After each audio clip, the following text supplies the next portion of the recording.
Good morning, I'm just outside with Nellie, my 1960 Morris Minor, and I plan to do a bit of work on her this morning with help. I'm actually waiting for a friend of mine, but basically it's not a major issue. Well, I hope it's not a major issue, but she has been losing a bit of water. Not loads, it's not pouring out, but it's enough that I want to deal with it before it becomes a big problem. So we've identified one of the leakages, and it's this hose. It's one of the heater hoses, a split at the bottom just here. I don't know if you can see that. So these need replacing, although that said, we possibly might not do that today. So I watched a really helpful video on how to replace the heater hoses, because if you haven't guessed already, I'm a complete newbie at this. Blind Man Morris, excellent video, highly recommend. I will link it in the description. So if you're wanting to know how to replace the heater hose rather than watch somebody fumbling around, I'd recommend you watch that, and I will link it like I said. But anyway, I watched the video to give myself an idea of how to do it. Seems quite straightforward. The issue I have is when I go under the dash, I can't actually see, aside from all these messy wires, which I need to tuck up out of the way at some point, I can't actually see where the heater hoses come through.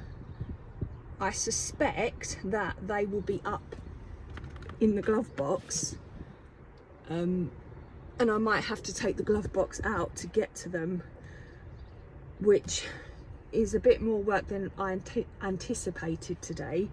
I don't mind putting the work in, but it's the time of year where the weather is very unpredictable. I don't have a garage to work in, so any jobs that could potentially be quite long, I'm kind of putting off, because the last thing I want is to have the car in pieces and then it starts to rain and I've got no cover. So what we might do as a quick fix, because I'm not actually driving her at the moment, because I know she's got this split in the hose, I'm not using her,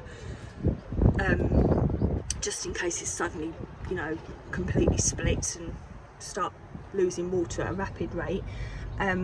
So what we might do is, because the split is right near the clip, we might just replace this section of hose just as a fix, so that I can at least drive her, and then next week I'll take her to my friend's workshop, because he's got an undercover workshop, and then from there we can actually replace the hoses fully. So that's the loose plan for today, is to replace this section of hose so she's drivable, and then yeah, we'll just go from there.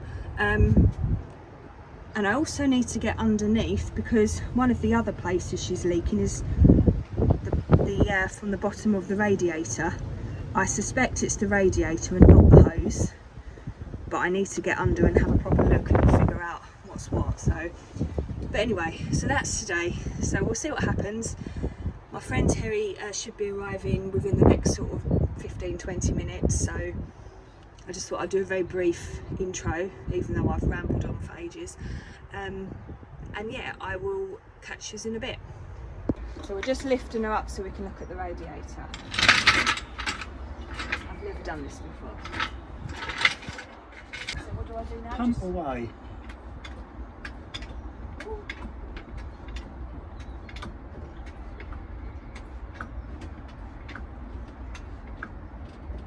Oh God, this is frightening. It is, isn't it? Oh, Yeah. I'm lifting my car. Yeah. Right, stop there.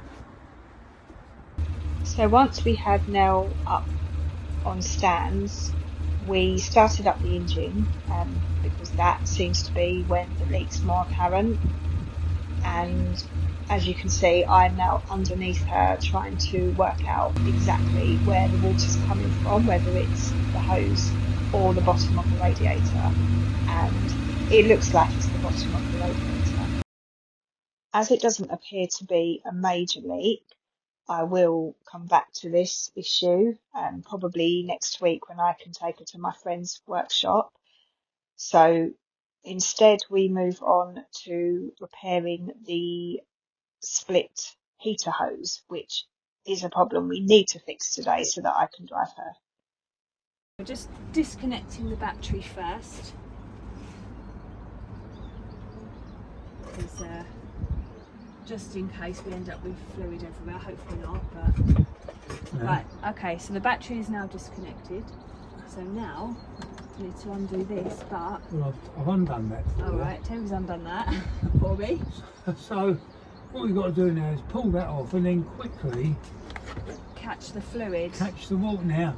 I might just Now, lay this towel I over just wonder whether it might be a...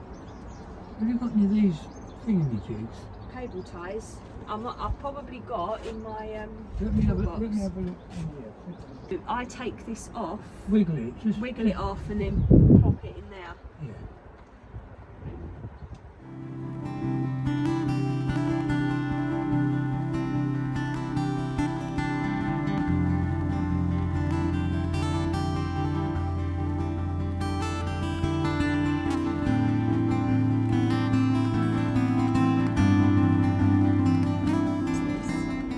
You've got the plaster standing by, nurse. Oh God, no.